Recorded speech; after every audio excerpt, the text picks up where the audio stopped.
Good morning student. हम लोगों ने पिछले क्लास में किया था प्रकाश का परिवर्तन का दूसरा पार्ट। प्रकाश के परिवर्तन में हम लोगों ने जाना था कि प्रकाश का परिवर्तन होता क्या है और उससे जुड़ी बातों को। आज हम लोग पढ़ने वाले दर्पण के बारे में, जो प्रकाश के परिवर्तन का एक अहम हिस्सा है ना। तो दर्पण के बारे में हम लोग जानने से पहले ये जान लेते हैं कि दर्पण कितने प्रकार के होते हैं। तो दोस्तों, दर्पण जो होते हैं वो मुख्यतः दो प्रकार के होते हैं। एक होता है समतल दर्पण, दूसरा होता है गोलीय दर्पण। एक होता है समतल दर्पण, दूसरा होता है गोलीय दर्पण। तो उसके बारे में हम लोग जानने से पहले थोड़ा सा देख लेते हैं कि समतल दर्पण क्या होता है। तो बच्चों, पहले हम लोग जान लेते हैं प्रकाश के परिवर्तन में। आज हम लोग पढ़ेंगे क्या? दर्पण। ठीक है, दर्पण को कितने भाग में बांटा गया है? एक तो बच्चों समतल दर्पण, दूसरा जो है वो है गोलीय दर्पण। गोलीय दर्पण, ठीक है। अब बच्चों ये जान लो कि समतल दर्पण का कोई प्रकार नहीं होता, लेकिन गोलीय दर्पण को दो भागों में बांटा जाता है। गोलीय दर्पण को दो भागों में बांटा जाता है। वो दर्पण दो कौन कौन से हैं? पहला है उत्तल दर्पण, दूसरा है अवतल दर्पण। ठीक है बच्चों, इस बात को अच्छी तरह समझ लो फिर से। दर्पण को कितने भागों में बांटा जाता है? दो भागों में, समतल दर्पण और गोलीय दर्पण। गोलीय दर्पण कितने प्रकार के होते हैं? दो प्रकार के गोलीय दर्पण में। पहला जो होता है उत्तल दर्पण होता है, दूसरा जो होता है वो अवतल दर्पण होता है। ठीक है, तो हम लोग आज जानने वाले हैं कि समतल दर्पण क्या होता है, गोलीय दर्पण क्या होता है और उसके प्रकार। तो बच्चों, हम लोग ये जान लेते हैं कि समतल दर्पण क्या होता है। देखिए, इस दर्पण को जानने के लिए आप लोग को मेन बात जो है वो एक चीज पर ध्यान देना पड़ेगा। वो क्या है? परावर्तक सतह। क्या होता है? परावर्तक सतह। क्योंकि बच्चों, प्रकाश के परिवर्तन के लिए परावर्तक सतह का होना बहुत अनिवार्य होता है। तो परावर्तक सतह कैसा है ये डिपेंड करता है उस दर्पण पर। ठीक है, हर एक दर्पण का जो होता है नेचर अलग अलग होता है, प्रकृति अलग अलग होता है, और इसीलिए उसका परावर्तक सतह भी क्या होता है? अलग अलग होता है। तो हम लोग ये जानते हैं कि किसका परावर्तक सतह कैसा होता है। तो बच्चों, हम लोग इसके बारे में जानते हैं और इसको मैं डिफाइन के साथ आपको दिखा रहा हूं कि वो क्या है। ठीक है, चलिए देखिए बच्चों, तो मैंने इसका डिफाइन कर दिया है। समतल दर्पण। समतल दर्पण क्या होता है? वैसा दर्पण जिसका परावर्तक सतह समतल होता है उसे समतल दर्पण कहते हैं। समतल दर्पण उसे कहते हैं जिसका परावर्तक सतह क्या होता है? बिल्कुल समतल होता है। समतल का मतलब प्लेन। समतल का मतलब प्लेन।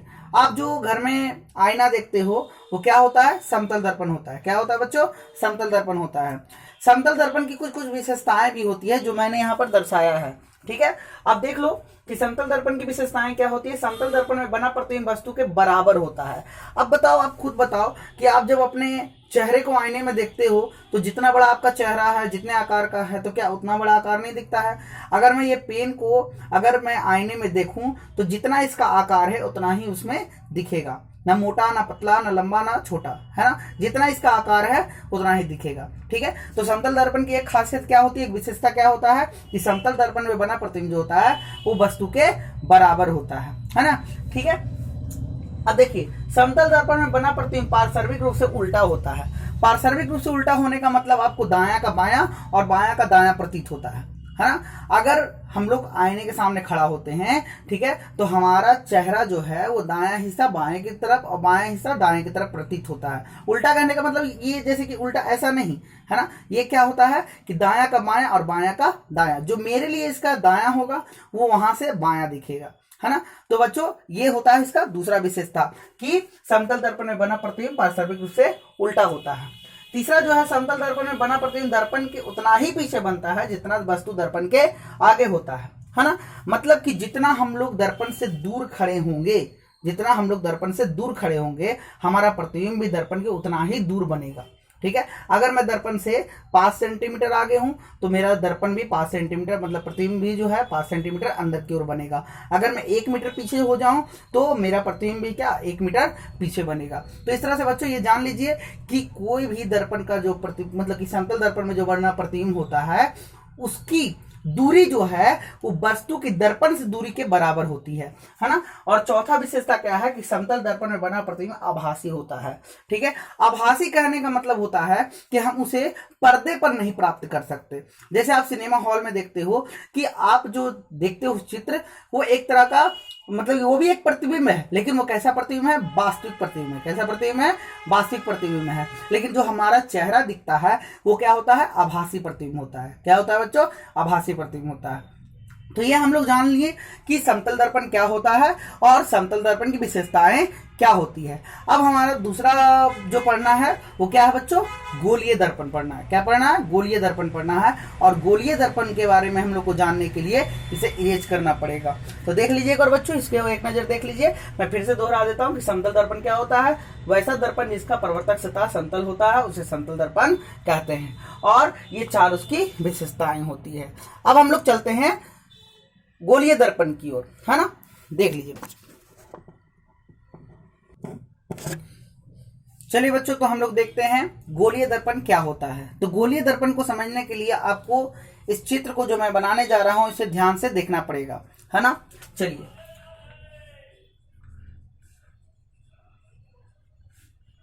गोलीय दर्पण, गोलीय दर्पण क्या होता है बच्चों, एक बात को समझिए। ठीक है, गोलीय दर्पण उसे हम लोग कहते हैं जिसका परावर्तक सतह किसी खोखले गोले का भाग होता है। खोखला गोला समझ रहे हो आप लोग, खोखला गोला का मतलब होता है जो अंदर से खोखला हो, होलो हो। अब फॉर एग्जांपल आप ले सकते हो फुटबॉल। फुटबॉल अंदर क्या होता है, खोखला होता है, गैस भरी होती है ना, हवा भरी भी होती है। या फिर कोई भी बॉल ले लो आप, वो क्या होता है, वो खोखला होता है। ठीक है, तो खोखला गोला कहने का मतलब हुआ जिसके अंदर कुछ भी नहीं हो, खाली हो, है ना। ऊपर से तो आकार है उसका गोला का, लेकिन अंदर से क्या हो, वो खाली हो। ठीक है, तो उसे हम लोग खोखला गोला कहेंगे। तो जो गोलीय दर्पण होता है वो किसी खोखले गोले का भाग होता है। कैसे होता है बच्चों, वो हम लोग देखते हैं। देखिए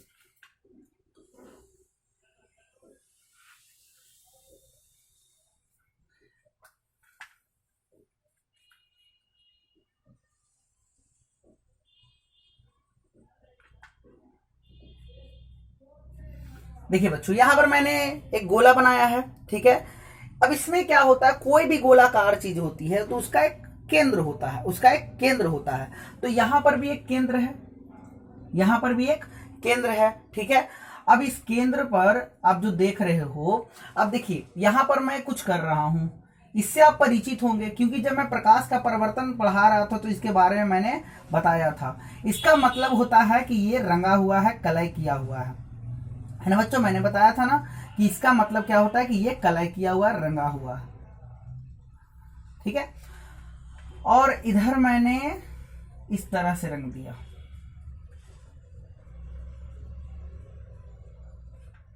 आप बच्चों दोनों में डिफरेंस देख सकते हो, आप डिफरेंस देख सकते हो। इधर मैंने बाहर की ओर रंगा है जबकि इधर जो है अंदर की ओर रंगा है।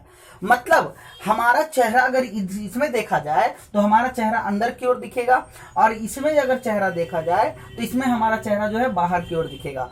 मतलब ये हुआ कि अभी मैंने आपको बताया गोलीय दर्पण। गोलीय दर्पण क्या होता है, तो गोलीय दर्पण वैसे दर्पण को कहते हैं जिसका परावर्तक सतह किसी खोखले गोले का भाग होता है ना। तो उसे हम लोग क्या कहते हैं, गोलीय दर्पण कहते हैं। तो यहां पर गोलीय दर्पण, जैसा कि मैंने बताया था कि गोलीय दर्पण जो होता है वो दो भागों में बांटा जाता है। पहला होता है उत्तल दर्पण और दूसरा होता है अवतल दर्पण। तो उसकी अगर बात करें हम तो क्या हम लोग देखेंगे कि ये हमारा केंद्र है, और गोलीय दर्पण, गोलीय दर्पण जिस खोखले गोले का भाग होता है, गोलीय दर्पण जिस खोखले गोले का भाग होता है उसके केंद्र को हम क्या कहते हैं, वक्रता केंद्र कहते हैं बच्चों। क्या कहते हैं, वक्रता केंद्र। मतलब ये आप जो केंद्र देख रहे हो ये क्या है, वक्रता केंद्र है, वक्रता केंद्र है। इसे हम लोग वक्रता केंद्र कहते हैं। ठीक है, इसे हम सूचित किससे करते हैं, सी से। किससे सूचित करते हैं बच्चों, सी से।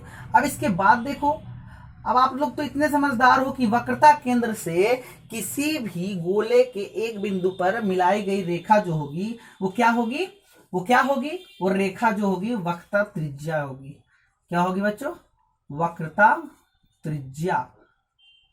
ठीक है, इसको हम सूचित करते हैं आर से।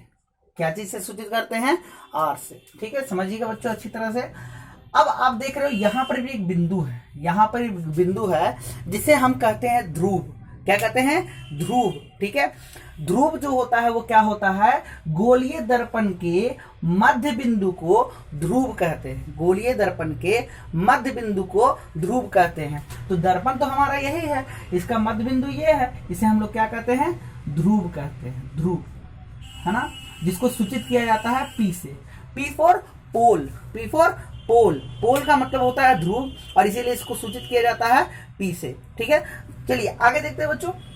तो ये यहाँ हमारा हो गया वक्रता केंद्र, ये वक्रता त्रिज्या, ये हो गया पोल। अब एक चीज और बाबू, और एक चीज क्या है? ये वक्रता केंद्र और ध्रुव, वक्रता केंद्र और ध्रुव की जो बीच का जो दूरी होता है, दूरी जो होता है उसे हम लोग एक नाम और से पुकारते हैं, जिसे हम कहते हैं प्रधान अक्ष।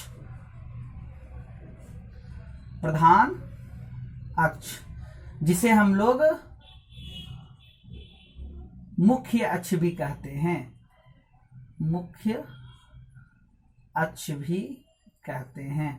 ठीक है, तो सर आपने तो बताया कि वक्रता केंद्र और ध्रुव के बीच की दूरी को वक्रता त्रिज्या कहते हैं, लेकिन यहां पर बच्चों आप लोग को समझना होगा, एक ही जो लाइन है उसको दो नाम से पुकारा जा रहा है, एक वक्रता त्रिज्या और एक प्रधान अक्ष। अगर हम दूरी की बात करें, अगर हम दूरी की बात करें तो वो दूरी जो होगा वो वक्रता त्रिज्या होगा।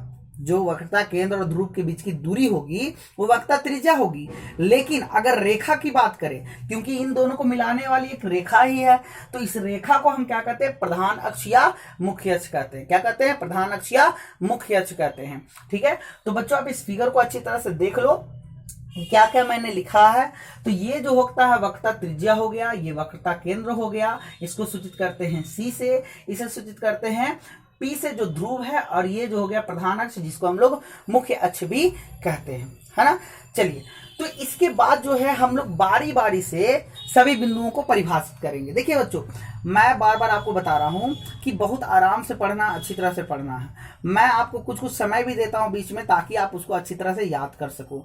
अगर जो बच्चे आप ये नहीं कर रहे हो तो आपको थोड़ा सा नुकसान होने वाला है ना, क्योंकि अगर आप नहीं पढ़ोगे तो आने वाले समय में आपको पछताना पड़ेगा, क्योंकि ये सब चीजें जो है वो फिर से पढ़ाई होने का समय नहीं रहेगा, है ना। फिर से पढ़ाई होने का समय नहीं रहेगा आपका। जब हो सकता है ये जो माहौल अभी बना हुआ है वो एक ना एक दिन तो ठीक होना ही है, ऐसा तो दिमाग में लेकर नहीं चल सकते कि हमेशा ये रहेगा, भगवान ना करे ऐसा रहेगा। ठीक है, तो मतलब कहने का मतलब हुआ कि आपको जो पढ़ाया जा रहा है उसको अच्छी तरह से आप पढ़ो, और जो भी दिक्कतें आती है उसको आप दूर करने की कोशिश करो। तो बच्चों आप लोग